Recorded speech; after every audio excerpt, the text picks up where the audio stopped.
Gaspard Koenig, bonjour et Bonjour. bienvenue au Grand Témoin du Figaro. Vous êtes philosophe, enseignant à Sciences Po, fondateur du think tank libéral Génération Libre et vous venez de sortir un rapport, enfin le think tank vient de sortir un rapport qui s'appelle « Mes data sont à moi », il est question numérique et dans ce rapport vous défendez, vous dites pour une patrimonialité, le terme est compliqué, des données personnelles. Alors de quoi parle-t-on ?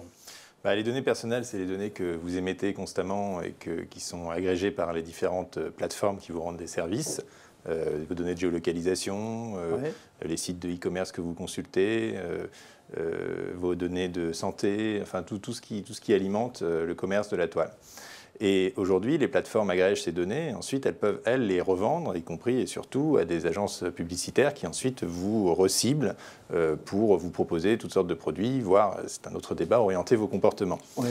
Et le producteur de la matière première de ces datas, aujourd'hui, n'est pas rémunéré parce que les datas, la matière brute que vous produisez, n'est pas dans la chaîne de valeur. On considère qu'il n'y a que l'agrégation qui compte et qui, elle, peut être à une valeur économique. Et ça, on dit c'est pas normal. Pas normal.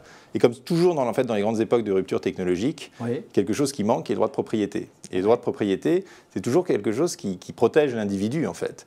Ça a été le cadastre, ça a été le droit de propriété intellectuelle pendant la révolution industrielle, et ça devrait devenir aujourd'hui le droit de propriété sur ces datas que l'on émet. Et le droit de propriété, ça veut dire d'abord d'avoir la garantie juridique, d'en avoir l'usage et l'usus et l'abusus, donc de pouvoir les utiliser et les détruire, comme on l'entend, donc de pouvoir les récupérer.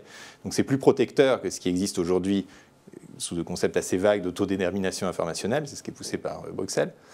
Mais c'est aussi le fructus, c'est-à-dire la possibilité de rentabiliser ces données, si on le souhaite, de les monnayer, si on le souhaite, et donc de dire, je suis d'accord pour utiliser Facebook, je suis d'accord pour partager mes données, comme c'est déjà le cas, où on clique sur des conditions d'utilisation qu'évidemment personne ne comprend, qu'on ne lit pas, etc., mais qui fait qu'ensuite ils peuvent utiliser leurs données un peu comme bon leur semble. Eh bien, là, je décide d'avoir un rapport, je peux avoir un rapport contractuel, probablement via des grands intermédiaires, qui fait que je dis, moi je vous donne toutes mes datas, mais vous me donnez quelque chose en échange, parce que ça vaut, ce que je vous ai donné vaut plus que le service que vous m'avez rendu, et tout ça peut se calculer, en fait, dans un marché des datas. À l'inverse, je peux aussi dire, mais moi je veux utiliser tous ces services, mais sans rien donner de moi-même. Et à ce moment-là, je paye pour ça, puisque du coup, je deviens un usager du service, je deviens un client, donc c'est normal de payer. Voilà, donc en fait, c'est beaucoup plus adapté aux préférences personnelles, et je peux avoir un contrat individuel disant sur les données de santé, j'accepte de tout donner gratuitement, sur les données de géolocalisation, je garde tout, je paye, sur les données de browsing de site, je donne tout, je récolte de l'argent. Voilà. Et donc, il y aurait des flux continus comme ça de nanopaiements qui permettraient d'alimenter un véritable écosystème où le producteur premier retrouverait d'abord de l'argent, c'est pas insignifiant, mais aussi une véritable autonomie sur la gestion de ces données. D'accord. On peut imaginer que les plateformes, qui aujourd'hui gagnent beaucoup d'argent au travers de nos données, finalement ne partagent pas forcément votre analyse, mais si j'ai bien compris, l'État aussi, en tout cas les autorités aujourd'hui au niveau de l'État, ne sont pas forcément favorables à la patrimonialité. Pourquoi ? L'État aujourd'hui peut collecter les données, quand il s'agit par exemple de la police, du fisc, de la santé, de manière relativement arbitraire et sans tellement rendre de compte. Si, c'est d'ailleurs ce qu'explique tout à fait logiquement le Conseil d'État dans son rapport sur le numérique de 2014, on instaure une patrimonialité, alors l'État devra justifier de la collecte des données sur le motif de l'expropriation, de la mise à disposition. Et donc, le juge judiciaire pourra dire « mais non, mais attendez, là, toutes les données que vous avez collectées pour faire du renseignement sur la population, ce n'est pas proportionnel à l'intérêt général, donc vous redonnez ça aux individus, vous n'avez pas le droit de le faire. » C'est pour ça que c'est plus protecteur. Sur les plateformes, ça dépend des plateformes. Celles qui sont dans ce que Tirole appelle un pur marché biface, où effectivement on a des services gratuits et puis en échange elles fonctionnent avec les revenus publicitaires. Facebook est l'exemple archétypal de ça.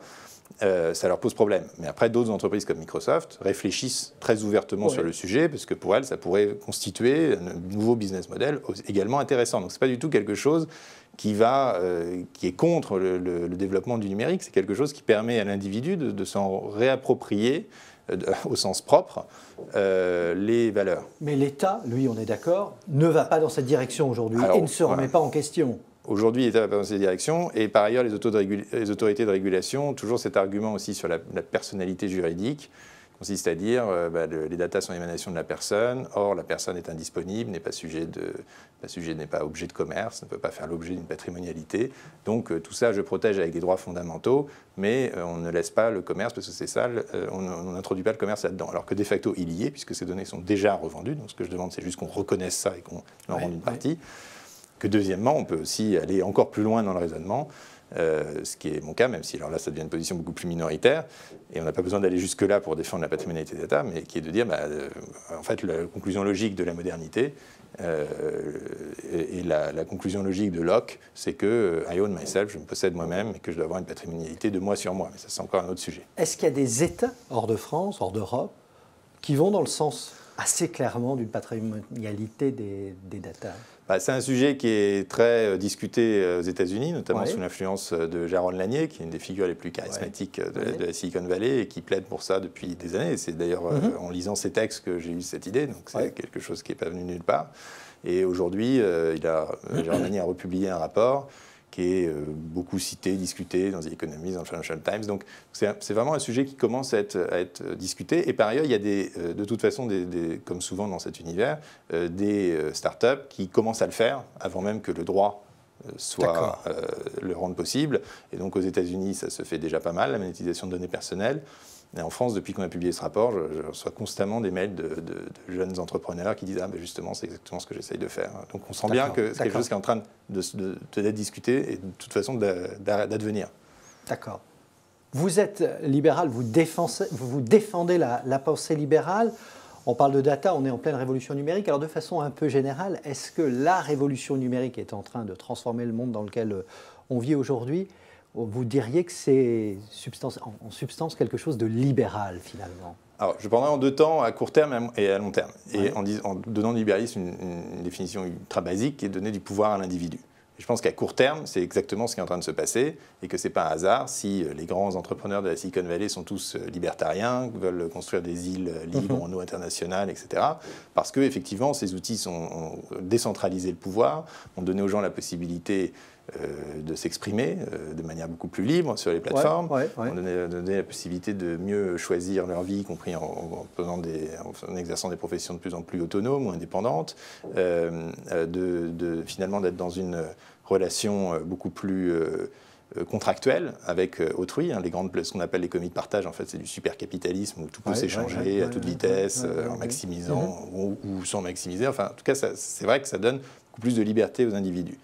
Après, la deuxième étape est un peu plus compliquée, puisque quand on se projette dans les analyses un peu futuristes qu'on fait aujourd'hui de la singularité de l'intelligence artificielle, donc ce que dit par exemple Yuval Harari, c'est qu'on arrive au dataïsme, c'est-à-dire un monde où finalement la data est tellement puissante, le réseau est tellement puissant, que l'individu comme singularité première, petite poche d'autonomie dans ce monde, disparaît dans la puissance du rhizome, dans la puissance de l'algorithme.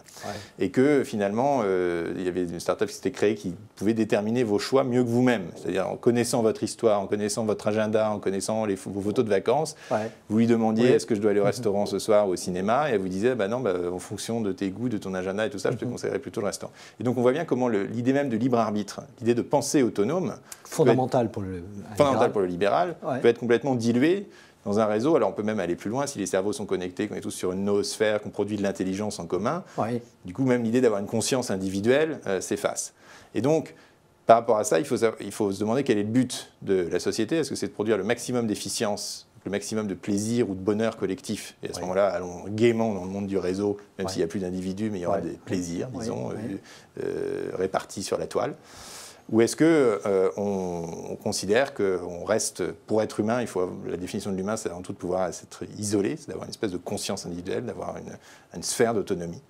Et à ce moment-là, on donne les outils de régulation nécessaires. Pour moi, le droit de propriété en est un. Le droit de propriété aussi sur soi-même, sur son corps, et qui permet de dire non, qui permet de se déconnecter, qui permet de reprendre ce que John Stuart Mill, enfin plutôt un commentateur de John Stuart Mill appelait joliment le droit à l'errance. D'accord. Ok, super. Merci beaucoup, Gaspard Koenig, et à très bientôt. Merci. Merci.